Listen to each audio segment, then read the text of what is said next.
Hey, what's up guys, Alex here. Thank you for checking this video and welcome to the episode number 53 of the series of tutorial on how to build a premium theme for WordPress.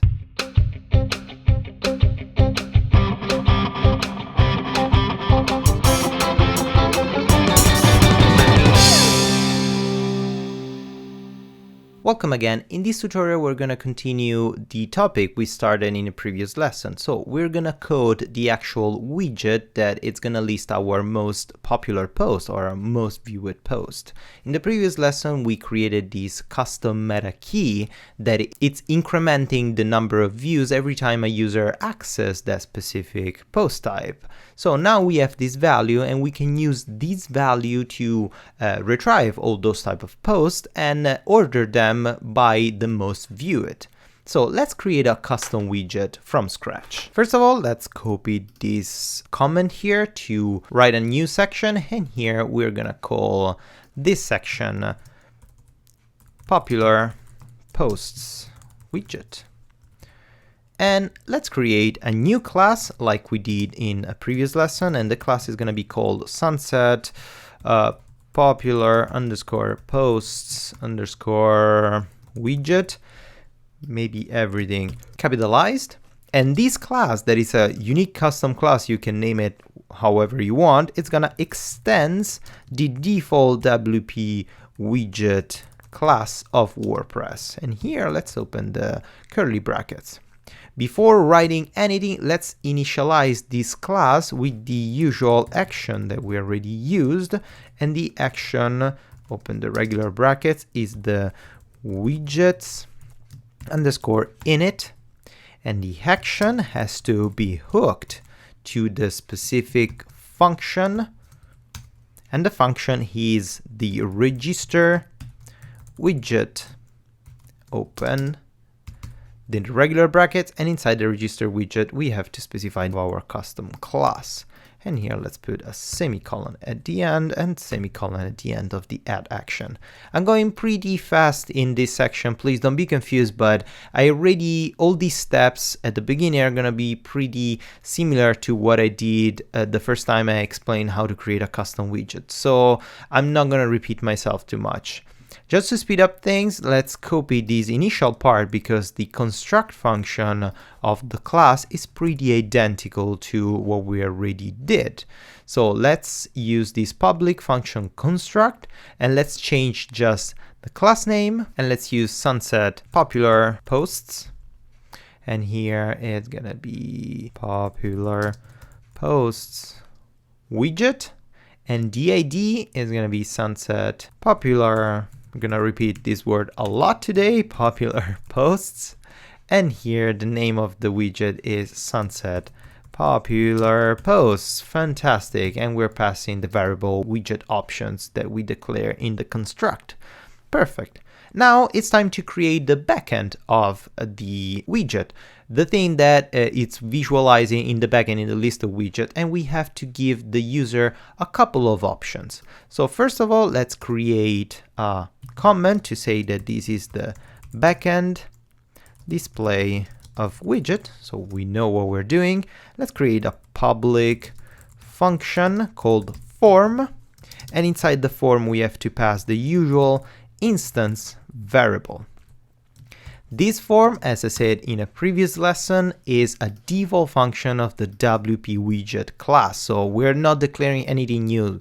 We are reusing already existing functions inside this unique class of the WP widget. Inside here, we have to declare two variables. First, we have to declare the title variable. And the second, we have to declare the total variable, that is the total number of posts. So I'm going to call this variable tot.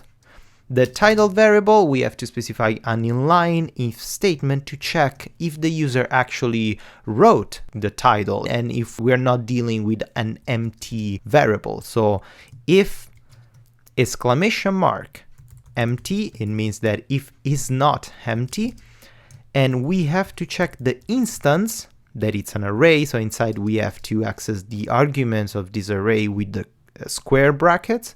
Inside the single quote, we specify the title. And if the title is not empty, we can simply return the instance title here. Otherwise, if it's empty, it means that the user never wrote anything. We don't want to print something empty. Let's write a default type of title called popular posts. So we're going to be sure that the title variable is never empty. The second variable that we declared is the tot variable. That is going to be the number of posts. So we're going to give the user the ability to write how many posts wants to print in the front end of the widget. So it's going to be an empty field with a number value. And also in this case, we have to do an if inline statement to declare or to check if we actually have a number here. So if exclamation mark empty, so is not empty, and we are checking the instance, and in this case we're gonna pass an instance called tot, the instance argument. If is not empty, question mark, it's something that I forgot here after the empty question mark, otherwise the inline statement cannot work.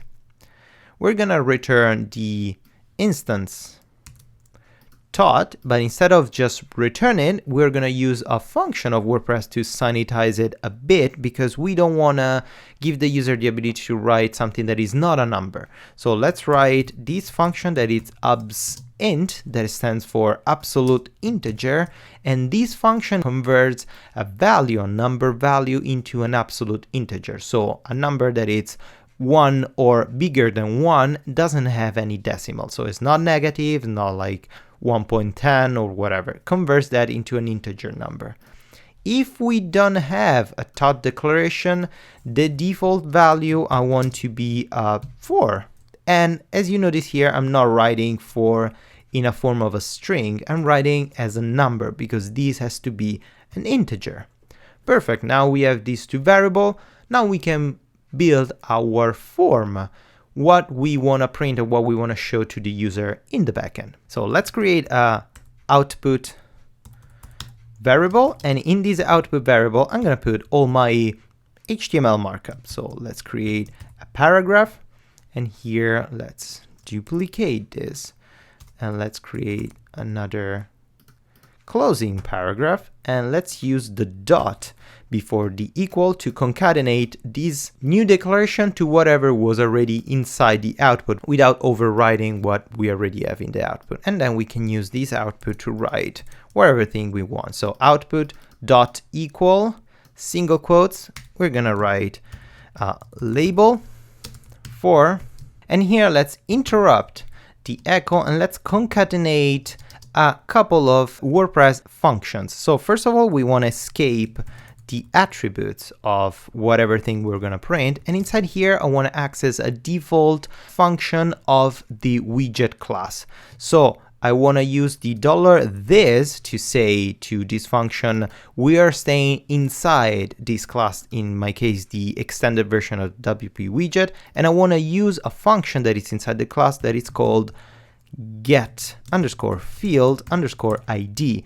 This get field ID basically automatically grabs whatever value we pass and returns the proper legit ID for a specific widget. So we don't have to manually write the ID here, but WordPress is taking care to generate the real ID, like the unique ID that we need in order to save our instance and our custom value. And the ID that I want to retrieve is the ID of the title, because these I'm creating the label for the first input title. Here I can write, close the label. Inside here I want to write title and column. Perfect. On another line, output. Let's create the input. Then it's going to be type text, and it's going to have a class of wide fat. This is a default class of the backend of WordPress. So I'm using the default classes of WordPress to have a consistent visualization of all the styles. So our widget is going to look like a legit widget, a default widget of WordPress, and it's not going to look like completely different or disconnected visually from a user interface point of view.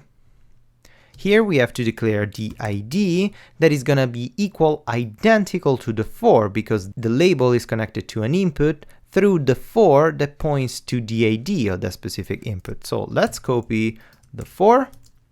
And then let's declare, because WordPress needs that, let's declare the name. Then it's gonna be equal to, basically we can copy these exact same function. It's something that we need to use, but instead of using the $this to get the field ID, we need to get the field name.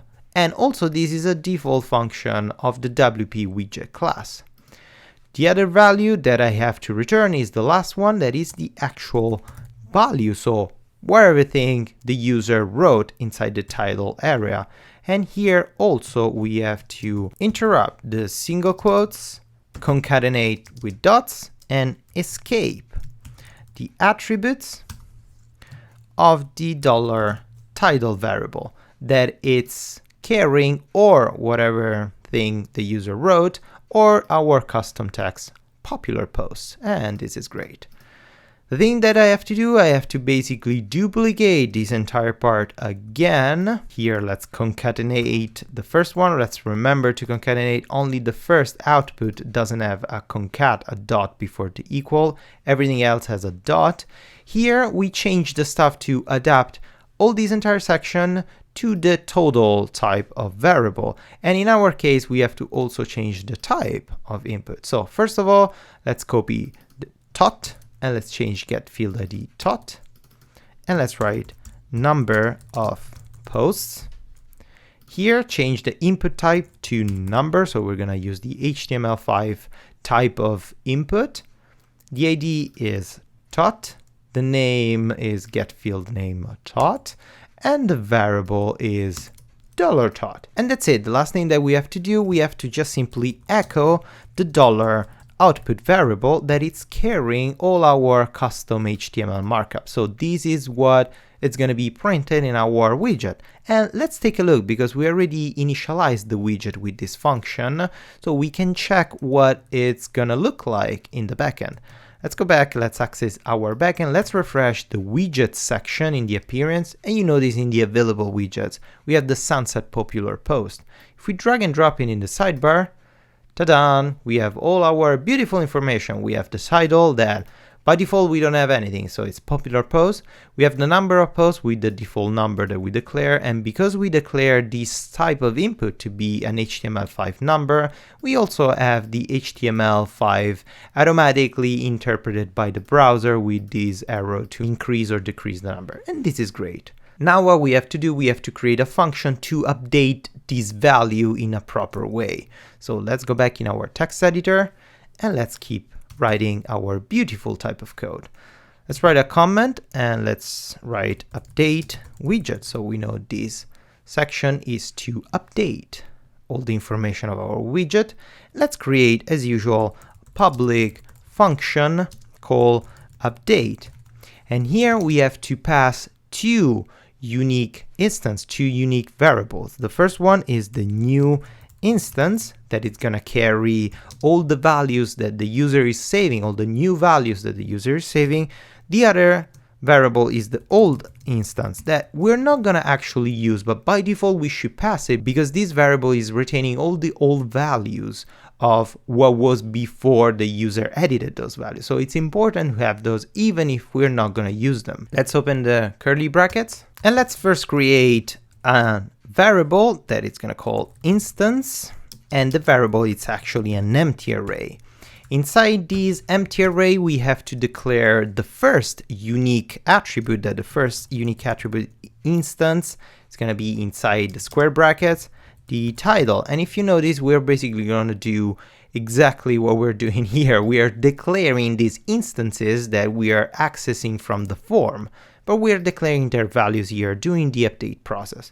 And here we have to check again if this is not empty, and by these I mean the new instance that the user is passing with the attribute title. If this is not empty, question mark, we can return this new instance, but not before using PHP function to strip all the tags from it. So we are avoiding any type of HTML injection or weird stuff. If this is empty, we're going to return an empty value because the title can be completely empty. We can accept the user to not wanting the title in his widget. The second instance attribute that we have to declare is the tot attribute that we are accessing here again. So let's create instance, square bracket, single quote, tot. And this is going to be equal pretty much identical to this one, so we can copy this line and we have to check if the new instance tot is not empty, we have to return this. But if it's empty, instead of an empty string, let's return just 0. Here, instead of stripping the tags or just stripping the tags, we're gonna use the same function that we used before here to be sure that the return value is an absolute integer. So let's copy appsInt. And let's wrap this function inside appsInt. And after we did that, we basically have the new instance array with our newly generated values. What we have to do, we have to simply return the instance. So WordPress knows that inside this array, all these new values are gonna be saved in the database. And we can check if this thing works directly. Let's access the backend again. Let's refresh. Let's change this title to Sunset Popular Post, and let's change this to maybe 5. Let's save. We have this little Ajax loading, Ajax saving, and automatically the title of the widget is changed. The title and number remains. And if I refresh the page or I go to themes, I go back to widget, I open the widget, all my settings that I declared before are still there. So this is working and this is amazing. The last thing that I want to do, I need to create the front end of the widget because right now we don't have a front end. So this is the last part of the tutorial. So first, let's create a comment calling frontend display of widget. And here, let's create the function that we already used in a previous lesson, public function widget. Pretty simple. Inside the widget function, we are carrying 2 unique variables. The first is the args, that is the argument that retain all the declarations of the HTML structure, the basic HTML markup of the widget. And the second is the instance that comes, as you will probably know already, with all the custom values and custom variables that we declare and we saved in the backend. So then the curly brackets. And here, let's create a little bit of HTML markup before. First, let's echo the arguments array, and the arguments array that I want to echo is the before widget HTML. To close this, let's echo the arguments square brackets after widget. So we are already printing the basic HTML markup of every widget that we declared before. Now we can check here if we have an empty or we don't. If this is not empty, and by this I mean the instance of our title. So we're accessing the attribute inside the instance array, and the attribute is the title. If the title is not empty, and if I can actually print the title. So let's echo the arguments, square brackets, before title. So we are accessing the arguments of the HTML markup, and then we concatenate, of course, the arguments of the after title. And in between before title and after title, we have to actually print the title. So let's concatenate again. We have this space. Instead of simply printing the instance title, I mean, we could do that, but we don't want to do that because we want to sanitize this thing. In order to do it, we have to apply a filter to this specific variable. A filter is already there for us from WordPress. So let's use the function apply filter, open the regular brackets, and the first attribute of the apply filter is what type of filter do we want to apply it, and the type of filter is simply widget title, And the second parameter, of course, is the actual title. So this function is applying whatever filter WordPress declare inside the widget title to the title. And this filter basically is sanitizing the title, is removing all the weird stuff, and it's printing it in a proper way, just like simple text. So we are pretty safe in this way. Let's save it. Let's go back in our backend. Let's open the front end. Let's refresh and see if something works. Actually, it's not working. Here it's completely empty. So we have some weird thing. Oh, sorry. Instead of apply filter is apply filters. It's a mistake that I always do. I always forget the S. It's apply filters, not filter. Sorry about that. Let's go back in our front end. Let's refresh. Now we have the front end. If we open it here, we have our widget with the default HTML markup that it's similar to every widget, plus we have our h2 class with the title that we customly declare in our backend. Now we have to print the list of posts, and the list of posts has to be grabbed dynamically with a WP query based on the meta key that we declared in the previous lesson. The meta key is the sunset post view. So we have to create a custom query to query all the posts that have this meta key and order it by that number. So let's do it. First of all, let's create a variable that is going to be called tot, of course, and the tot is equal to absolute integer. We want to use this function to be sure that this value is already an integer and we're not going to encounter weird things because we have to inject this variable inside our WP query, and the absolute integer of the instance attribute tot, the same value that we're saving here inside our update function. So this is perfect. Now we have the tot variable that it's applied and it's carrying whatever value the user declared. Now let's create our posts arguments array. And inside the array, we have to declare all the arguments that we need to create a proper custom WP query. So first of all, I want post type to be only posts because I don't want to retrieve pages, attachments, or whatever, only posts. Then I want to limit the results to posts per page to exactly the number that the user declared, and so I can inject the variable tot. Then we have to filter this thing by the meta key, so I want to return only the posts that have the specific meta key that I declare. So I have to write meta underscore key, then it's going to be equal to the same meta key that I declared in the previous lesson. So in our case, or in my case, is sunset post views. Copy this and let's print it here. Then I want to declare that I want to order by, so I want to order this list of posts by the actual meta underscore value underscore num. So I'm saying to WordPress and to these WP query arguments that I want to order whatever results of posts, whatever number of posts I have in here, order these by the number of the meta key that I declared. This is perfect. This is super useful. And then I want to change the order of this post, and the order is going to be desk or dest.